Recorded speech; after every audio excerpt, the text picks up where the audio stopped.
Fitrika Kumaladewi berperan sebagai teman cucu.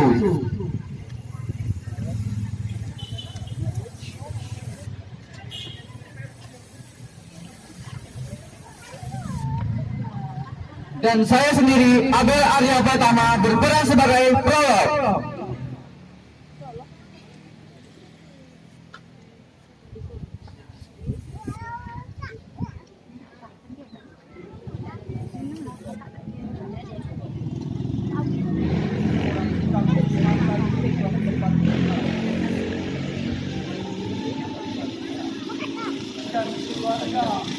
Malu terhadap kelakuan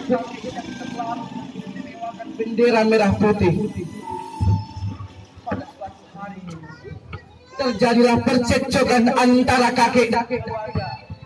Namun berkat peristiwa itulah keluarga tersadar akan kerasnya perjuangan merebut dari tangan penjajahan. Jelasnya, marilah kita ikuti cerita berikut.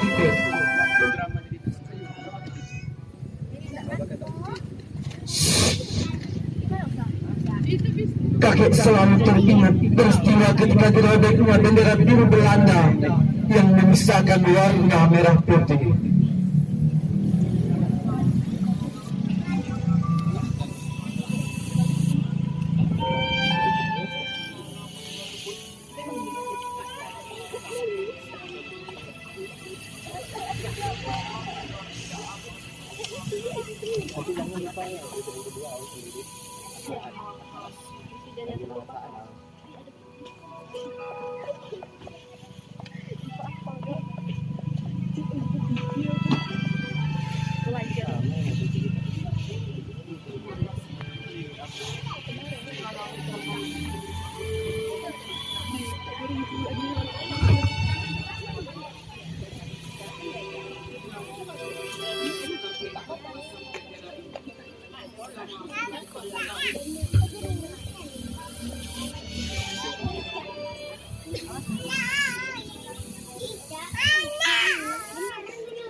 Omongan orang dipikirin.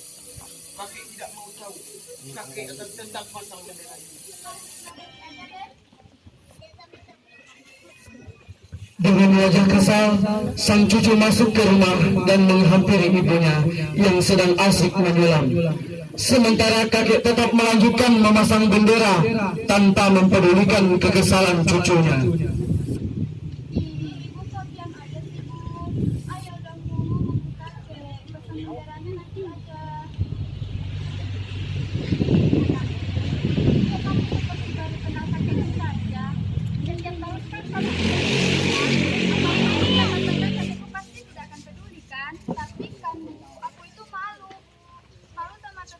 Malu teman-teman di sekolah, apalagi sama warga kampung sini, Bu.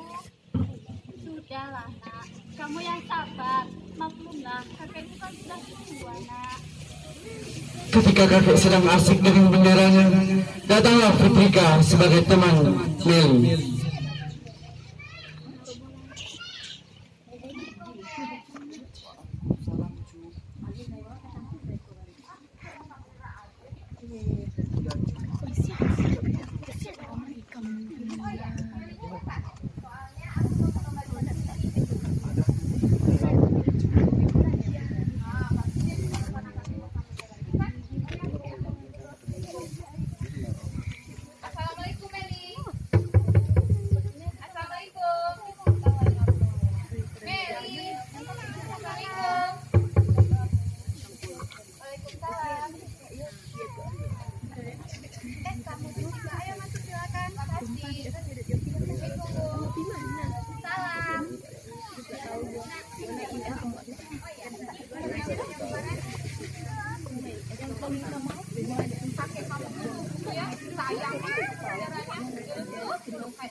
Kakek kenalkan sama kakeknya juga. Dia juga berjuang 45 dan katanya pernah berjuang bersama kakek, tapi dia tidak pernah melihatkan kepada orang kalau dia itu seorang pejuang.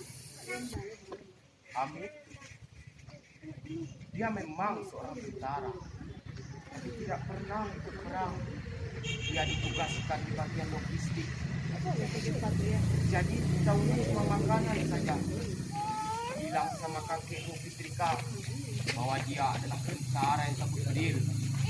Kakekku gitu amat sih ngomongnya. Biasa aja lah. Tapi kan, kakek nggak sadar ya kelakuan kakek itu buat aku malu, kek. Bendera lusuh kayak gitu aja dipertahankan. Kau nanti kan tidak akan kecewa mati. Tapi Pak, kata Bapak ini hanya benar-benar Bapak. Bapak ini lama-lama memperlakukan bendera itu sama saja memperlakukan bendera saja. Lebih baik Bapak memberikan waktu daripada. Ya, cuma kami ngomong, kok Bapak gak bakal peduli kan? Malu Pak sama orang kampung ini. Nanti Bapak dianggap tidak waras lagi Pak. Ayolah Pak. Kamu ini ngawur. Kamu kira pikiran ini sudah konslet? Begitu, ha? Iya. Iya Pak. Saya ngerti kok Pak. Kita boleh cinta pada negara dan bendera. Ya, tapi kan nggak perlu berlebihan sendiri Pak. Saya takut kalau Takut apa? Kamu takut aku gila? Itu kan yang ada di kepalamu. maaf Pak, bukan itu maksudku. Bapak duduk dulu. Sudahlah. Saya khawatir kalau nanti Bapak mulai menyelamatkan bendera itu kan syirik Pak. Loh, kamu makin ngawur saja. Menuduh aku syirik. Dengar, untuk selembar kain merah putih, banyak temanku yang harus mati. Mati dibunuh penjajah. Hanya untuk selembar ini. Jadi kalau aku mengistimewakannya, menyayanginya, bukan berarti aku menganggapnya keramat, bahkan menyembahnya. Itu salah besar. Lalu, kenapa sejak tanggal 17 Agustus Bapak selalu bersujud dan berdoa dan menjaga bendera itu? Setiap aku melihat merah putih, aku selalu bersyukur kepada Allah Subhanahu wa Ta'ala karena masih diberi kesempatan mengibarkannya sepenuh hatiku tanpa ada rasa takut dibunuh oleh penjajah. Demi Allah, untuk selembar kain merah putih, aku harus membunuh manusia, membunuh pemberontak RMS, APRA, bahkan pemberontak DIDTI. Mereka adalah saudara-saudaraku. Mereka harus dibunuh karena ingin mengganti merah putih dengan bendera mereka. Kalian yang di sini hanya bisa bersenang-senang. Kemerdekaan yang bersama-sama kami raih telah memudar. Yang kalian lakukan hanya berpoya-poya. Yang tua, apalagi yang muda, hanya karena aku mengibarkan bersujud menyayanginya, kalian menjadi malu. Bukan kalian yang malu, tapi aku yang kecewa. Ingatlah, kalian bisa bersenang-senang seperti ini adalah berkat perjuangan kami. Allahu Akbar.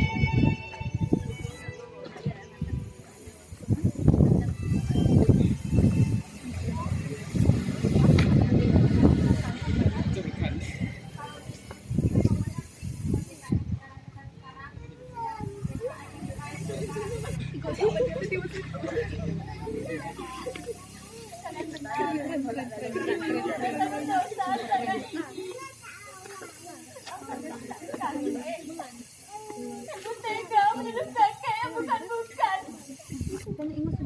Bahkan, Ibu tega menuduh kakek berbuat syirik. Kejam diriku ya Allah. Akhirnya, setelah peristiwa peristiwa tersebut bahwa selama ini mereka salah. Semua yang dilakukan kakek hanya menghargai perjuangan mereka yang sudah bertumpahan darah, merebut bendera merah putih dari tangan penjajahan. Tidak lama kemudian, terdengar suara piring terjatuh dari dapur.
Setelah cucu menurunkan benderanya, terdengar suara ibu berteriak sangat keras dari dalam.